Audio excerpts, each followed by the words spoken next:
Hey folks, this is future Alex speaking. Just so you know, there is a bit of an audio problem in the first 20 minutes or so of this episode.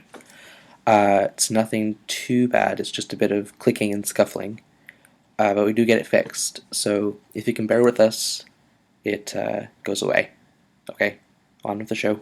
Hey guys, and welcome to. God. Hello and welcome. Nope, that's stupid. Okay, just say it like you're talking to a person.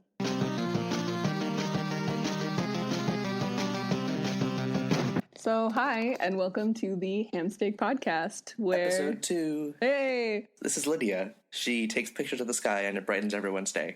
there you go. You said the one good thing about me. Congratulations. This is Alex, who is terminally nice. All right. And welcome to our podcast, where we read Homestuck and tell you about it. Yep. So if you're tuning in for the nope. So if you're tuning in for the first time, I have read Homestuck and Lydia hasn't. What? I mean, wait. Oh, the reverse of that. Oh God. No, it's okay. Keep it. I thought you were doing it on purpose. Nope. Oh, okay. So if you're tuning in for the first time, I have not read Homestuck, and Lydia has. And just in very quick summary, Lydia, Homestuck is? It's about a video game. Some kids playing a video game together and having fun, and then things happen. It's a multimedia webcomic about that. Yep. Cool. So basically, if you missed the first episode and just want to pick up now, we talked about our protagonist who we just met, and his name's John, and he is rather eponymously stuck at home. He's been trying to avoid his weird clown-obsessed dad. Harlequin-obsessed dad. Harlequin-obsessed dad. He's very particular about this.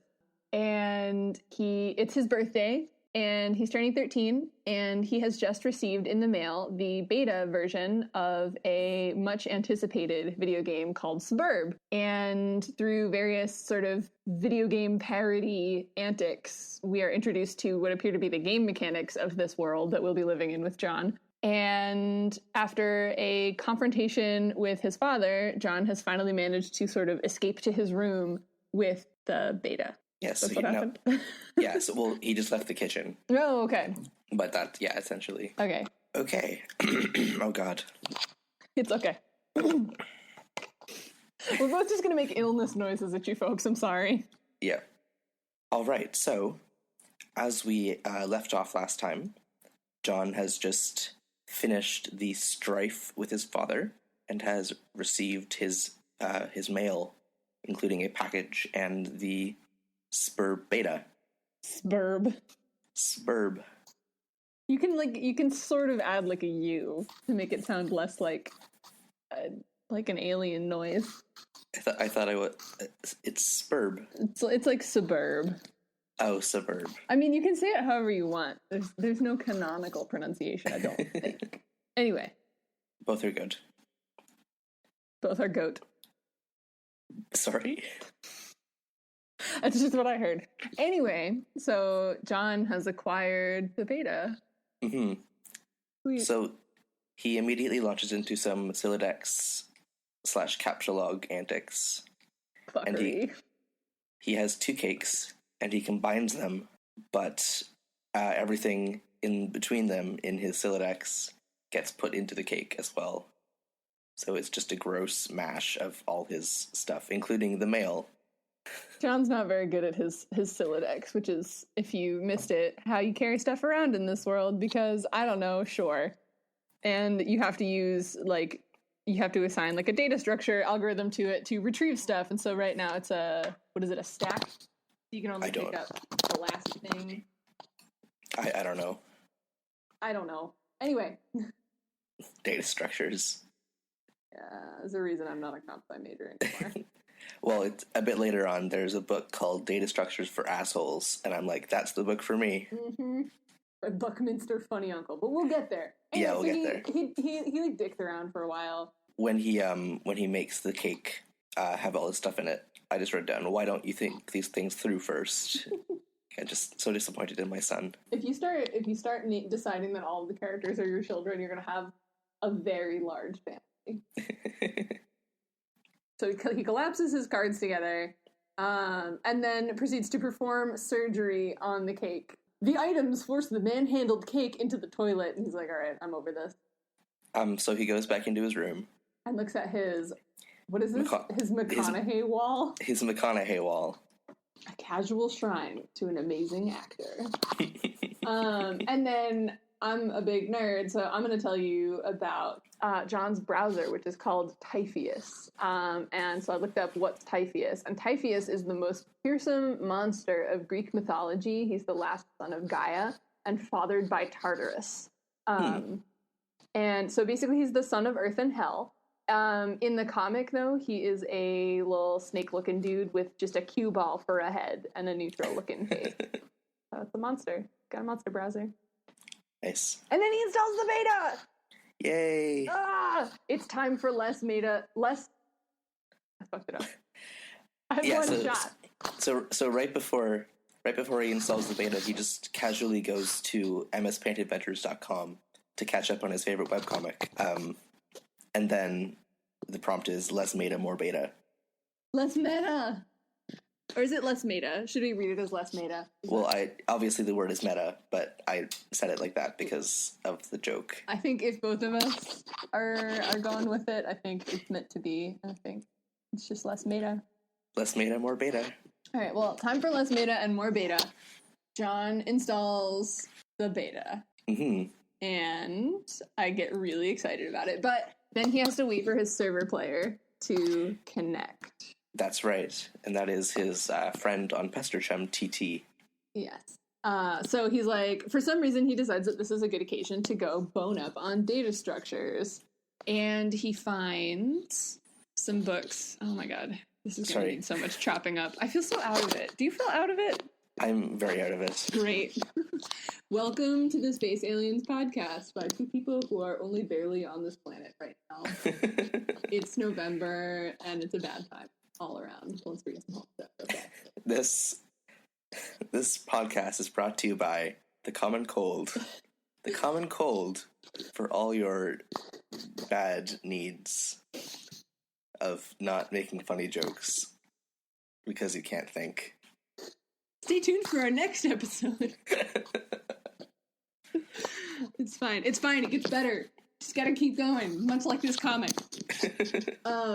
So John finds another fetch modus in the back of his data structures book and grabs it, and now he can switch.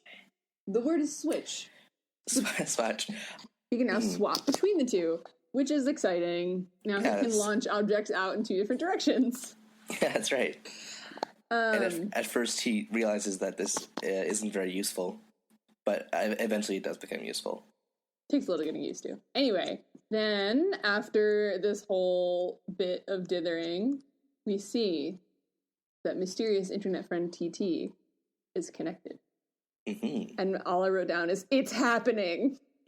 Because this is really dumb, and I'm rereading, so a lot of my mannerisms don't really translate to podcasts. That's okay. Excited flapping. And then we get to listen to a sweet track while we watch a Flash animation that's literally just an install screen with randomly generated nonsense. So we install the beta, and then I got really excited on the next page also. Because the user interface pops in. Woo! So now the rectangle that John is inside has a UI. It has icons and arrows and menus, kind of like The Sims. I've never played The Sims. I think a lot of this game is lost. This comic is lost on me in some ways because I don't actually play very many games. So The Sims allegory was 100% lost on me. Bummer. Well, just suffice to say that this interface is kind of exactly The Sims, except on the top of the screen instead of on the bottom. Oh, that's interesting. But of course, the actual functionalities of these icons are very different from a real-life simulator. These icons are, select, revise, deploy, Fernalia registry, grist cache, explore Athenium, and alchemy excursus. just your... Really good, solid UI design. Thank you, Yes. Andrew Hussie. Deliberately abstruse everything. I'm just going to put this in now. I wrote it down later, but for what it's worth, I looked up the word grist because I figured it out from my context clue, but grist in the dictionary is a noun, which means both grain to be ground and ground grain or meal to be produced from grinding. Huh. It also means a quantity of grain for grinding at one time, the amount of meal from one grinding, or an older use, a quantity or a lot. Great. That's what grist is. The only way I've seen it before is the first episode of Over the Garden Wall is the old grist mill.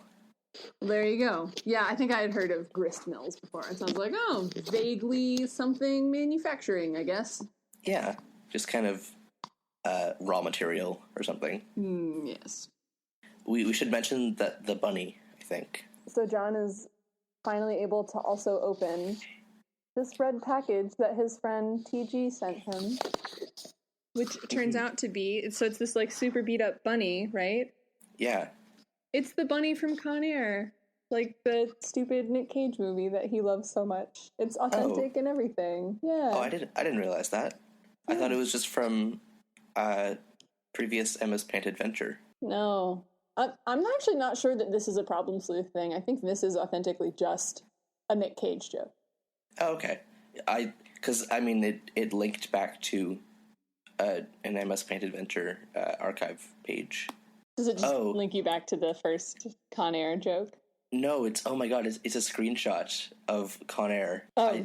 I just moused over and saw mspictadventures.com/something, but it's /scraps, so it's just a bunch of nonsense.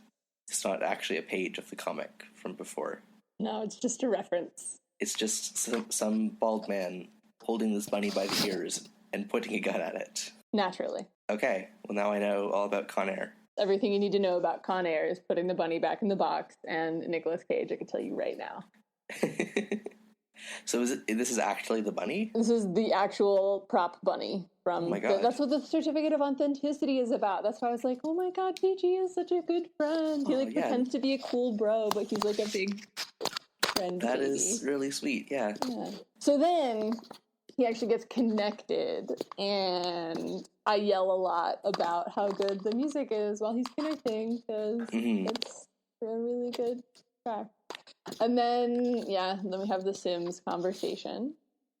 And then, okay. So, I was just talking about how, like, the first time I was reading this, I was like, okay, so, like, this is a webcomic. Like, I've read webcomics before. And, like, all right, maybe it's got, like, some flash animations or whatever. And then this is just, like, okay, so I guess this isn't interactive, but she just starts, like, jacking up his entire environment. And I was just like, I'm not prepared for this kind of, like, not breaching of the fourth wall, but just, like, what is even occurring? I didn't understand that, like, it was his friend doing this. I thought it was just, like, the audience. But no, it turns out it's actually, because all the actions are TT doing something. So I realized that it's actually his friend in control of his environment, which is bizarre. It is bizarre. But you get used to it surprisingly quickly, and it lends itself to a lot of good gags. Yeah. Like, promptly, like, what does she do? She, like, rips out his toilet. Yep. She drops a bathtub in the middle of his hallway, but not for a little while, I guess, right? Yeah, no, just before that. So when she moves his magic chest, his other captcha card is underneath that. So, and when he picks that up, he can actually switch between the two moduses or modi. Yep. Which is useful. Means he can use the first or last thing in his captcha log, which is, actually means he can actually do things in the world. Yes, he's almost like a fully functional human being at this point. A fully functional human being who can only comprehend 5 things at a time. Oh, this poor child. And so then this keeps coming up in this reading in particular. I think it happens 3 times, and I had completely forgotten about it, and I guess I found it less jarring the first time I read this comic. But these characters keep dropping the R slur, like, super casually. Yeah, I was not impressed by that. but I guess we just have to work with it. Yeah, it's just, and I mean, like, so this is a known thing. Like, Andrew Hussie's, like, older stuff was noticeably a little bit more problematic. But, like, this comic is good in a lot of ways in that, like, there's, like, a scrupulously equal number of male and female characters, and they have pretty substantively equal amounts of, like, very important, like, plot relevant stuff and, like, really meaty plot arcs. Like, several of the major conflicts are, like, entirely just between female characters, and it's really, really interesting. But at the same time, we do get, like, just, like, language Casual Arthurs, yeah. Yeah, it gets better later on, but I'm sure. yeah, still finding its footing. Anyway, some stuff happens, and then John is reading his dad's social network because that's normal. Yeah, so I guess he just took his dad's PDA and is now using it as his own device, which is fine, I guess. Yeah, I'm pretty sure if I just, like, made off with my dad's phone, he'd be very unhappy. Mm-hmm. But that's just me. I guess Andrew Hussie's parents might not have had smartphones when he was growing up, so, like, the weirdness of this might not have registered. Or it's just one of those things that characters in this universe are inexplicably blind about. I think it's just a joke.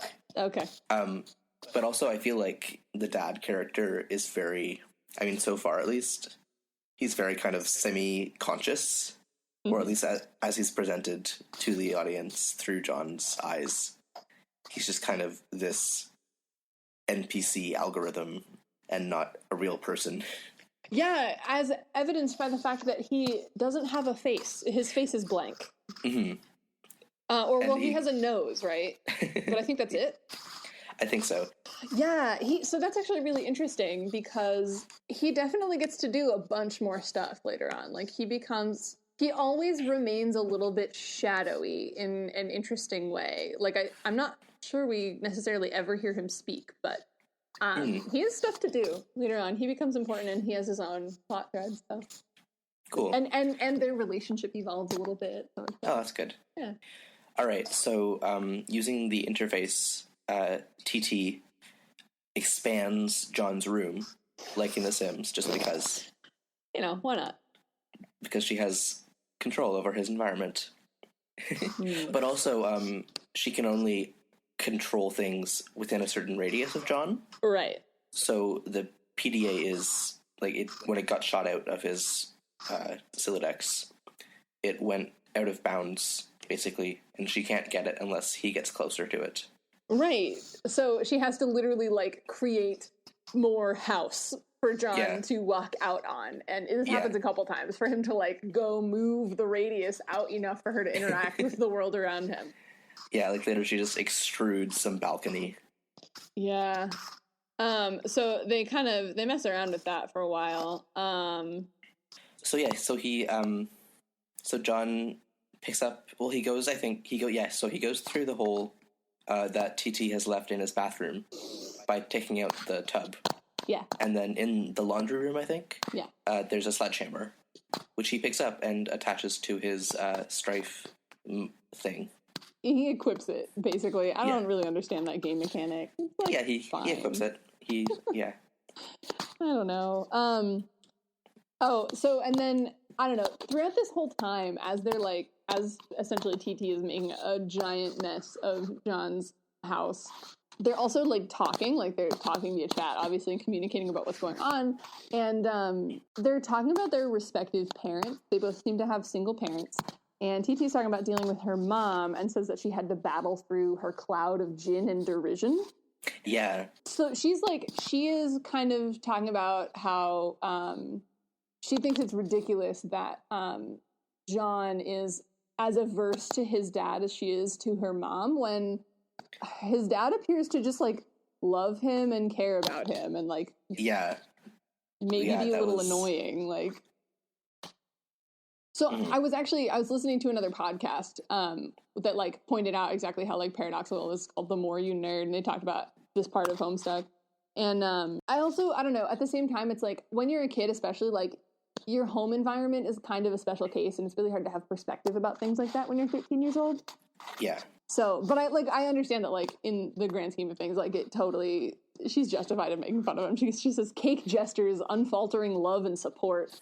Quite a road to hoe there. Though I suppose I'm complicit for not informing social services about your situation. Yeah. Okay, yeah, so he pops the cap off of, I don't even know what this thing is, this, like, thing that extrudes some stuff. Cruxtruder. It is the cruxtruder, is what it is. I'm never going to get all this terminology right. So he unscrews the, see, this is what happens when you have a podcast. You actually have to learn the names of things. Instead of being like, oh, it's the object with the cap. Yeah, the cruxtruder. It is the cruxtruder. So he unscrews the cap off of the... He doesn't, TT does. Yes. And this, like, giant strobing, flashing object comes out with, like, a cool-looking logo on it. And there's a timer, and the timer says 4:13, which is funny because it's also April 13th, John's birthday. And it's also, if you have cross paths with the Homestuck, they're just obsessed with that number. Okay, so we come back to TT is telling John about some suburb walkthroughs that she's read, and she has to say that they're all really short, and none of them go much further than where they are right now, which is opening the Cruxtruder. And she's like, that's weird. And then something happens to a Harlequin. Alex, tell us what happens to the Harlequin. Well, I think John he removes the glass shards from the window from his Silodex. Good choice. And they all just launch at the Harlequin on the couch. The giant, like, human-sized Harlequin. It's, like, bigger than John. Yeah, and it is in pieces. You need to say rest in fucking pieces, Harlequin. I'm is sorry. A good line. You gotta give yourself credit. My note for this was rest in fucking pieces, Harlequin. Thank you. So, they're trying to do the whole, like, I'm sorry, this process gets repeated a lot, so I just said they're trying to do the whole Cruxite dowel thing. It's this whole process that you gotta do to make an object that involves 3 different machines and a punch card and a dowel, because reasons. But meanwhile, there's another really cool song, as we accidentally prototype the Colonel with the Harlequin doll. Yeah, with the, like, dismembered Harlequin. Right. So it's like a kind of messed up Harlequin sprite. It's a sprite now. It's a Colonel sprite. So it's kind of like a glitchy entity with Harlequin essence in it. For now, yes. Okay. Yeah, later it gets some more different essence. But, yes. Yeah. Then so I think we both remarked on how good the banter is. The banter in this comic is so good, you guys. Yeah. So the passage that I highlighted was, we don't have time for this asinine tomfoolery, this unmitigated poppycock, this extravagant hogwash. Okay, stop typing whatever silly thing you're typing. Which is just like, yeah, same. I would totally do that. My original note was, oh, it's us. And then I got rid of it because I was embarrassed. But then I realized we were pretty much on the same page. So yeah. Anyway. And then you're like, playing with alchemy, something in the sky, oh my. Because John takes out a telescope and there's a meteor. Something in the sky. Yeah, it's a meteor. His house is going to get blown up. And so it becomes obvious that the countdown that started when he, was it when he extruded the Cruxite? Yeah. So yeah, the countdown was to an asteroid hitting his home. Which rather neatly answers the question of why all of those walkthroughs were so short. Yeah, exactly. So some stuff happens, and they're now running around rather frantically trying to figure out what to do. And John is getting stuck comically in places. But the thing I want to talk about is a line that I have weird feelings about, which is flighty broads and their snarky horse shit, which comes back a bunch of times. The first time it is spoken by a boy in derision towards a lady. But, like, he's friends with the lady, and I think he has a good amount of respect for her, but also it's super derisive, and... Yeah. I don't know. But at the same time, like, I love that phrase. Like, I have mixed feelings about the word broad, especially. Sure. I don't That's know. tough. Yeah, for Yeah, sure. like, that is something that I would say about one of my friends. Like, steer clear of flighty broads and their snarky horse shit. So anyway, but then he like, so it's basically TG this whole time as John is like, I'm literally about to die, is like, yeah, but let me rap at you. Yeah.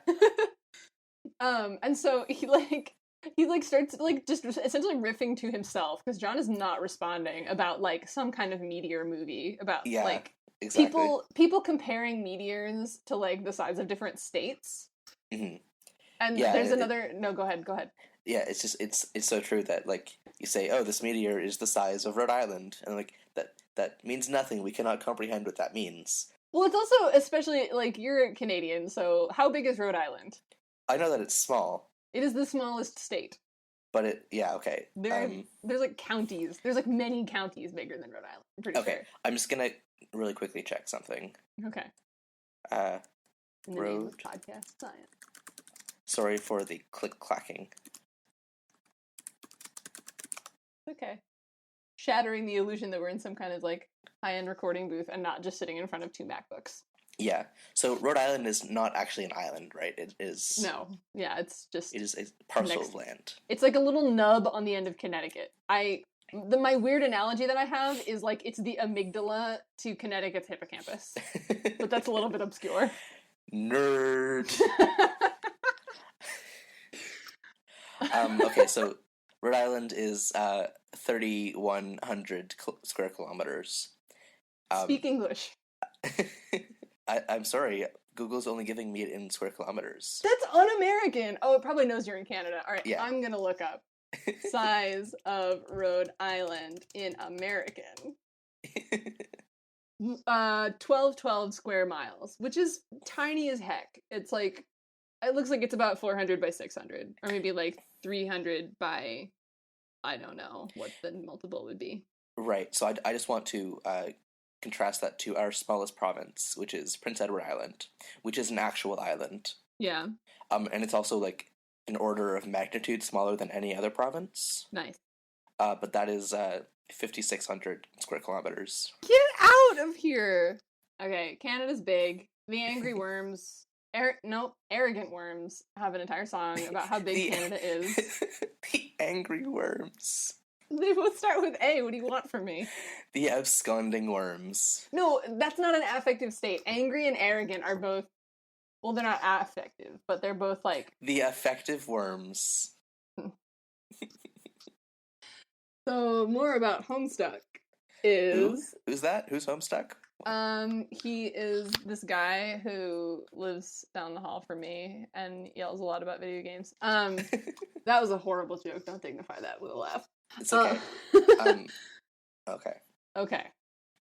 We have more connection lost jokes, which get me every fucking time. Like as the timer is running out, John has 4 minutes to save the world, which is a hit song by Madonna and Justin Timberlake, if you missed it. I sure did not. I just didn't think that, I didn't deem it worthy of being remarked upon. Oh, I play it in Pep Band all the time, and I didn't know that it was a song until I played it in Pep Band, and so that's... Oh, really? I always found it funny. Yeah, it was such a non-event to me, but... Anyway, so John, like... Wait, hold on, just sidebar. Have you ever seen the music video for that song? No. It's about, kind of an encroaching wall of, like, black polygons consuming the world. Sweet. And Justin Timberlake and Madonna are like stuck in a grocery store, like trying to outrun this wall of like shiny black polygons. It's really cool. I don't remember it very well because that was like what 2010 or something. Oh yeah, I was in the depths of my like pop music is trash phase.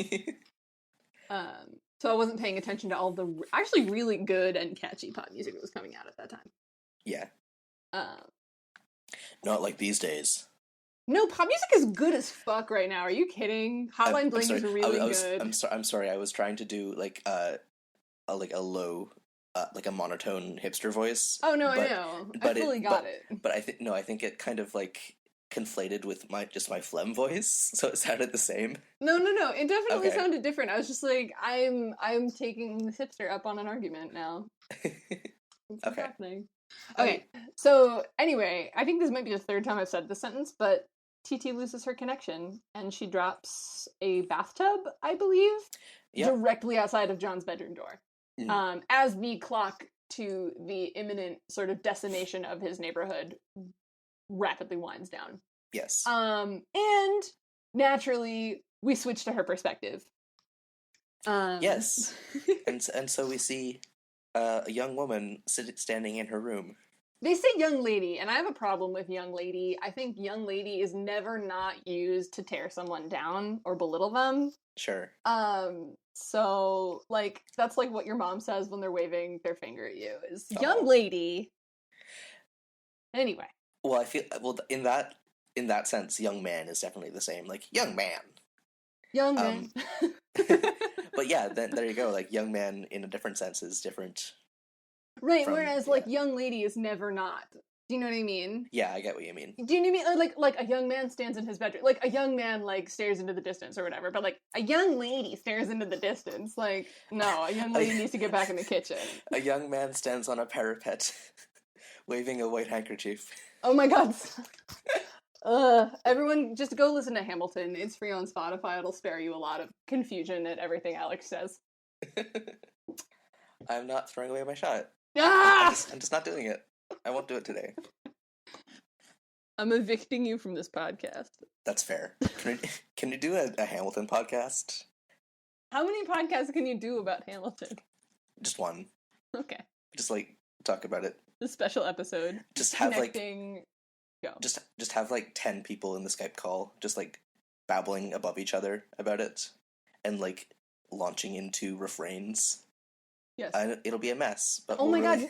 No, it's going to be a beautiful... It's actually going to be... It'll appear to be a mess, but it'll be carefully choreographed so that it gradually becomes like a full chorus orchestration of one of the like big set pieces. If you want to choreograph that, be my guest. Nope. No.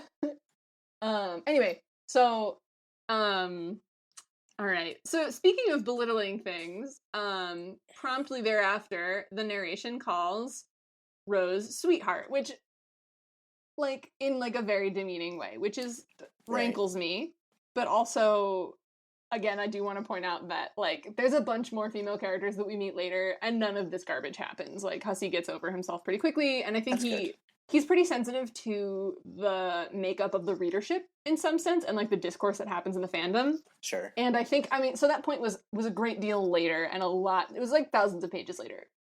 So naturally some time had gone by, but also I think he was very sensitive to sort of the timbre of this comic and like how it was going to shift a little bit, and he's a little more respectful. You mean how the entire audience was a bunch of filthy SJWs? Oh my god, you have no idea the degree to which all of that gets, like, lampooned later on. We'll see that in about 6,000 pages, though. Wait, what gets lampooned? SJWs. Relatively gently, but there's a great joke that then got retconned that I will have to tell you about in about 7,000 pages. I was hoping it would be the people who say the word SJWs earnestly who get lampooned. Oh, also them. Okay. It goes both ways. He very roundly sort of there's an entire, so you know about the trolls, right? Yeah. Yeah. Okay, well, so this. Well, hold on. What? How spoiler are we being here? No, I don't. I don't know about the trolls. I know that they exist. I know that they exist. Okay. All right. Well, I won't ruin very much. I'm just gonna forget all of this. But you need to forget too, because also then the joke will be ruined for you. Forget what? Exactly. So we notice, so Rose complains a lot about, or she doesn't complain a lot, but she kind of calls John out on like, oh, your dad like loves you and you're annoyed by that, but meanwhile my mom is like drinks a lot and like is mean to me. But the only sort of interaction that we're seeing right now is there's this vacuum, right? There's this, I think it's a gold-plated vacuum at their living room, right? Okay. And Rose infers a whole bunch of stuff about it being like a an ironic, mocking gif. Yeah. But like the amount of communication that there isn't in that exchange is kind of striking. Yeah. So it kind of occurs to me that like her mom may not be nearly as antagonistic as she perhaps imagines. Like her mom may think that they are playfully pranking each other Right. instead of her mom antagonizing her. And because they don't communicate, how would they know? Yeah, exactly. Yeah, it seems like a very lack of communication. Like Rose is inferring a lot about her mom's supposed irony. Also her fetch modus is a tree, which she says, I think that they are elegant. But also it self-balances, and it doesn't look like any tree balancing algorithm I've ever seen, which granted I'm like a baby computer scientist, Sure. but it doesn't Well, look like I'll sorry, take what? your word for it, because like I don't He doesn't. data. Folks, he does not. I don't data. Nope. Data I barely know. Thanks. You can follow Alex at what is your Twitter handle right now? autumntimb.twitter. No, that's not how Twitter it. It's his Twitter handle is autotim. Auto Tim. Nope. I'm Tim, and I love automobiles. And that's the end of the show. Tune in next time. Except it's not. We still have like half of the thing to go. Oh my god, the amount of editing that's going to have to happen. It's fine. So, more about Rosa's browser. We have another monster browser, which is Cetus. And in ancient Greek, it means large fish, whale, shark, or it's also the name of a big sea monster. Right. A lot of monster browsers. Yeah, that's really cool. I just want to kind of like I downloaded the GIF and went through like frame by frame of her desktop. Yeah. So first, on the game on the game facts page, FAQ. Do you say FAQ or FAQ? Or what do you say? When I'm not thinking about it, I go game facts. But then when I do think about it, I go game FAQ. So. I say game facts no matter what. Like, okay. An FAQ is a FAQ. Sure. But so anyway, the category is immersive simulation, which is cool.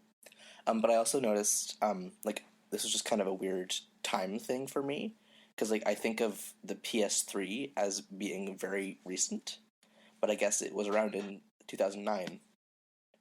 Yeah. Just time is weird. Yeah, time is meaningless, right? Yeah, I feel like with game consoles, I imprint on them, and then I just forget. Like I'm still surprised that the Xbox One is a thing. Yeah. Anyway, so and also her wallpaper is incredible. Like I love that painting. What is the painting? I have to go look at it. It is a lounging woman in a sundress with a parasol and tentacles for legs. Like many, many tentacles. Oh yeah, God, her wallpaper is so good. Yeah. She's like lounging on a beach. She's like a mer woman, but she's got tentacles instead of a cute fishtail. Oh, also, I think I wrote this somewhere. You mentioned last time that you were like, oh, she's tentacle therapist. Like we call her TT because her full handle is tentacle therapist. Yeah. And you were like, is that gross? And I was like, I promise it's not gross. Do you see now why it's not gross and actually kind of awesome? Yeah, it's just our tentacles, her therapy. No, she's into psychoanalysis and she's into Lovecraftian horror. Okay. And that's her shtick. Okay, cool. So then we get this very exciting flash that I love. All of my notes for these flashes are just a bunch of exclamation points. This seems to have escalated rather quickly. It does. Like that was definitely my feeling the first time, especially like you're like kind of like plodding along, like you're talking about, and like just something about switching from like, you know, okay, yes, there's like this dire, like you have 4 minutes to like save your life, whatever thing going on, but also like simultaneously like you're BSing with 2 different friends over the internet. I think 3 different friends the whole time on like your PDA and whatever, like way more than 4 minutes worth of stuff happens. Yeah. And then suddenly like you get this flash where it's like inherently sort of time locked, like you have to perceive it in this particular length of time. And like there's an intense soundtrack or whatever, and you're cutting between things a lot faster and it feels way more intense. Yeah. So, so this is the end of Act 1, Mm, and the asteroid hits, yes. and there's a mushroom cloud, Yes. and that is the end of Act 1. Yes. But I noticed that, like the music was good for this flash, but it felt very kind of hollow and plinky plonky. Like, did not quite have the gravitas that I would expect. So it was just kind of strange music for the occasion. But it was still good music. So that is something that unfortunately you are going to have to get used to because all of the music for this comic is made by I don't want to talk shit.